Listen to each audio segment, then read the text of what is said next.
Yes, hello, and welcome to our next installment in our series of programs on playing card games on Solitaire. Today's installment will be a bit of a departure from our normal programs as it is not actually a tutorial. Due to the popularity of our Double Solitaire program today, we will present Double Solitaire,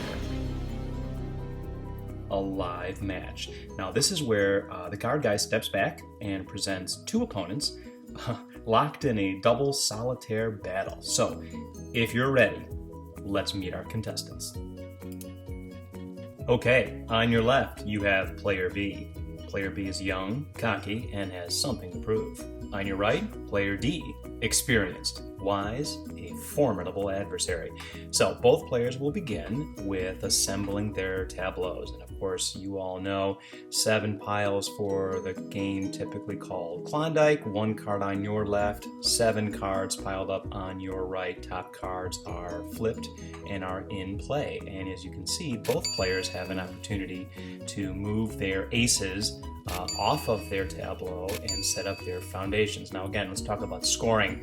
Your job is to move cards from your tableau and graduate them onto the foundations. The most cards to the foundations, you win the game. So let's take a quick tally here. It looks like player B so far has 1 card graduated, and player D on your right has 4 cards graduated. So let's see how they do. Now again, during play, you can see the players are working on building runs with alternating colors, and they're dealing with cards called stock in their hands. They deal off 3 cards at a time.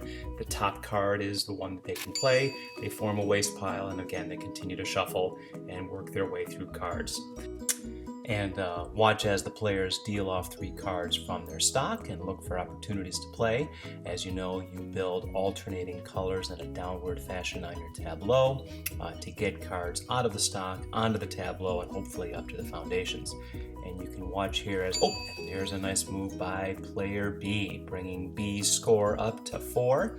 Continue to look for opportunities here to move cards up. If you look at B's tableau, there's some opportunities there, hopefully for some growth. That 4 made a nice move up to the foundation, bringing B's score up to 5. Good news, looks like D is going to have to make up a little bit of ground here. But play can, and there goes another ace, foundation by player D. And again, remember, you can play on either foundations. We've tied the game up here. It's an exciting match. Either foundations are available for you to play. Continue to move groups on your tableau and open up opportunities there for some cards to move out of your stock, deal off 3 from your stockpile. Feel free to reshuffle as many times as you need. You can see player D picking up a nice group there, revealing a card. That 7 of hearts you're going to see is going to be coming into play here shortly. Watch for that one. Player B, time to reshuffle that stockpile and look for some new opportunities there. And here comes a card. That's a nice one. That 4 of heart is played nicely, bringing D's score up to 6. And the action continues, continuing to build down and alternating colors, revealing cards and flipping cards. Continue to move through your stock, and remember, time is of the essence here. Your player could, there's a great play, tying the score 6-6. This is an exciting match. Remember though, time is of the essence, as I was saying, because someone could beat you to it. So here comes that 6 of hearts, but then right behind, here comes the 7, and there comes the 8. That's going to bring D's score up to 8. And so B's got work cut out here to be able to catch up. So continue to go through your cards, move groups, as you see here on your right. That 10 group was moved on to the jack, opening up that nice 6 of diamonds. If you look to your left, you can see that B is putting that 6 of clubs down, allowing him to move that group with the red 5, opening up a position just for the king, of course. And looks like D on the right has a king and can begin building downward with a black queen, and so on. So the players continue to look over their tableaus as well as their opponents to see what could be. And there's a nice move by D, bringing score up to 9. Moving a group. That red jack is now going to hop on top of that black queen, opening up a 2 of diamonds. And there you have it. There's another one. And this is, and there's yet another point. Looks like D is bringing score up to 11. That's going to be tough to beat. B is going to have some work to do here, up to 7, which is very respectable. So now our players are taking a pause here to kind of look over their tableaus, thinking about cards in their stockpile, looking at the foundations, but frankly also looking at each other's tableaus. Are there any moves that someone is about to make that you can then pounce on? Be sure to keep tabs on all of that. Review your stock, go through those cards 3 at a time, look for some opportunities.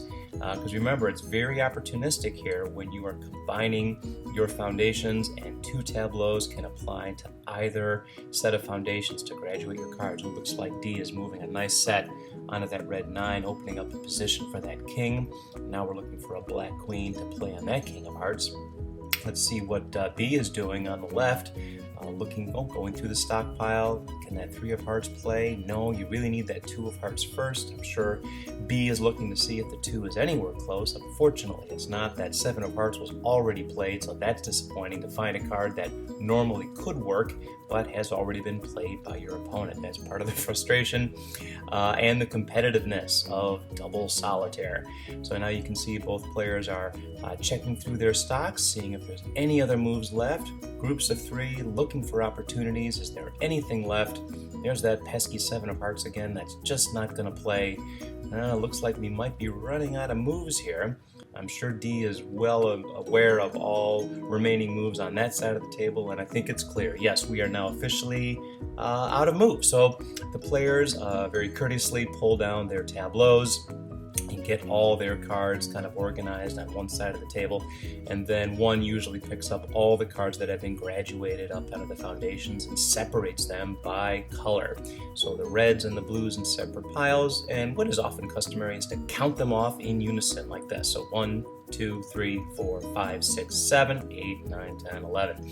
So that brings your score to 7 to 11, and you figured it out. Player D has won the match. Very exciting match today, double solitaire game. I'm really glad that you joined us, and I hope that you'll be sure to join us again next time.